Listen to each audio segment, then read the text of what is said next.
Love is one of the most powerful emotions a human being can experience. It has the ability to heal, to inspire, to bring people closer, and to create memories that last a lifetime. When two people fall in love, the hope is always for happiness, peace, and a future filled with laughter and shared dreams. But not all love stories have a happy ending. Some take painful and unforgettable turns, leaving behind heartbreak, questions, and emotional scars that never fully heal. This is the tragic and emotional story of Zolile Khumalo and Thabani Mzolo, a young South African couple whose journey began with love and promise, but ended in unimaginable pain and loss. Their story is a reminder that love, while beautiful, can also be complicated, fragile, and at times devastating. Zolile was only born in 1997. She was the last born in a family of 7 kids, but sadly 5 of her siblings passed away. While she was still young, only she and her older sister remained with both their parents. Zolile grew up in Esho, a rural town in Zululand. She was very close with her parents and sister. Zolile completed her grade 12 in 2016. She was 19 at the time and immediately started applying for universities. She opted to go to Durban, which is only 2 hours away from her hometown. She wanted to study close to home. Her dream was to study quantity surveying, but she did not meet the minimum requirements to do the course directly. She had to do a bridging course for a year, which is something she agreed to do as she was passionate about quantity surveying. In 2017, she enrolled at the Mangosuthu University of Technology, which is situated in Durban. Not too long after arriving in Durban, she met a young man, Thabani Mzolo, who was 23 years old at the time, 2 years older than Tidi Zolile. Thabani was an orphan. He lived with a family that had taken him in. After he passed his grade 12 so well, they decided to fund his university fees until he graduated. He studied electrical engineering and graduated in 2017. Following his graduation, Thabani got himself a small apartment to live by himself. At the time, he had not gotten a job yet. He used to visit some of his friends at the university. This is how he met Zolile, and they immediately fell in love. They were often seen on campus. Even though Thabani was no longer a student, he would reportedly attend Zolile lectures with her. Then, after, they would spend the day together. On weekends, they would visit restaurants, spend time at the beach, and book into hotels at the beachfront. Their relationship seemed filled with adventure, spontaneity, and intimacy. To many, they looked like the perfect couple. Always together, always happy, always exploring. Zolile's friends often asked her what her boyfriend did for a living, especially because he was unemployed at the time. They found it hard to understand how the two of them managed such an expensive lifestyle.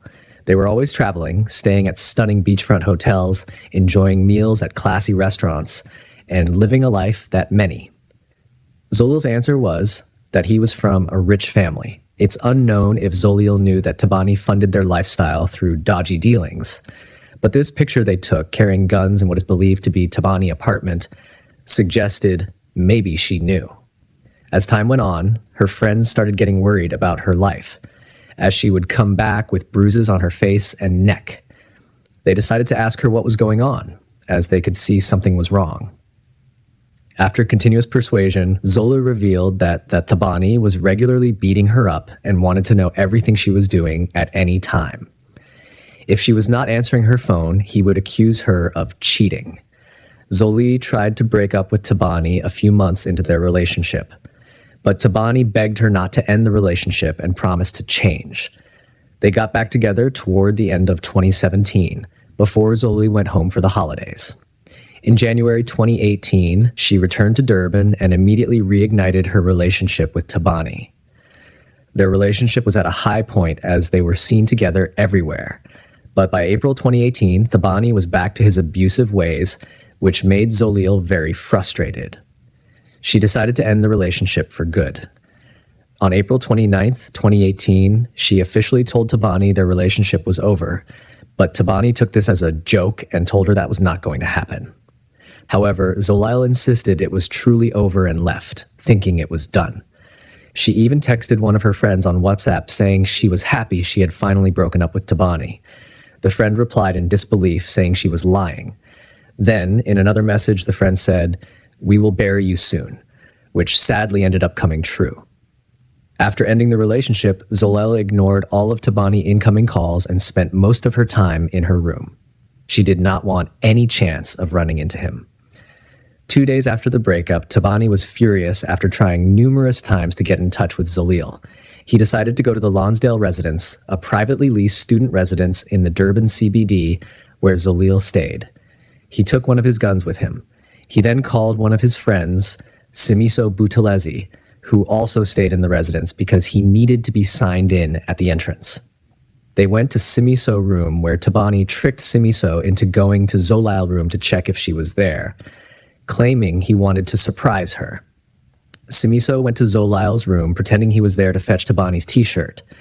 When he found her in the room, he told her he was there to get the t-shirt, but had to rush off quickly. He then returned and informed Thabani that Zolile was in her room. Around 10 p.m. on May 1st, 2018, Thabani and his friend went back to Zolile's room. She opened the door thinking it was Thabani's friend. She was surprised when she saw Thabani.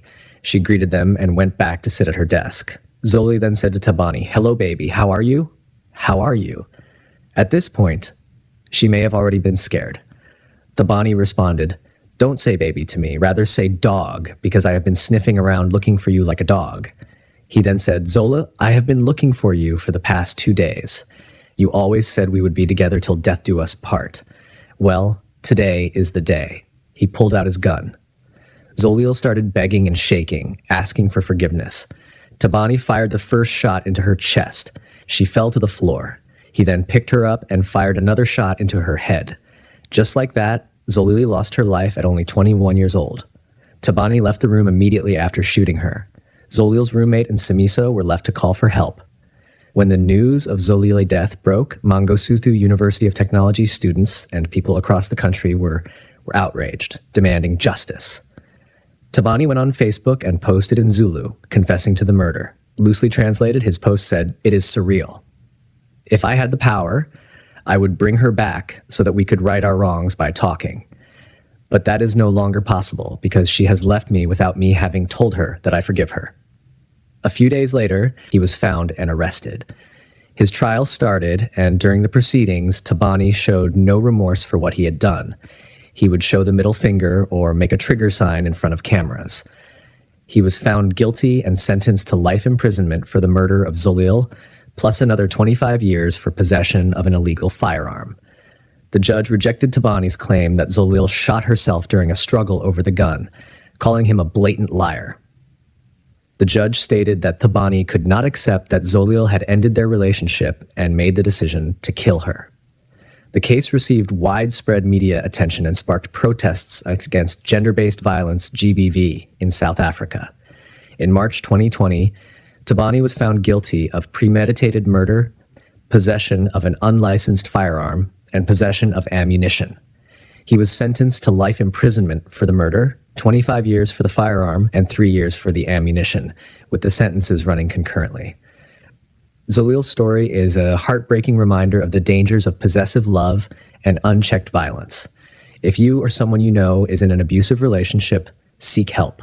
No one deserves to suffer in silence. Thank you for watching. Please like, share, and subscribe for more stories that matter. Until next time, take care of yourself and those you love.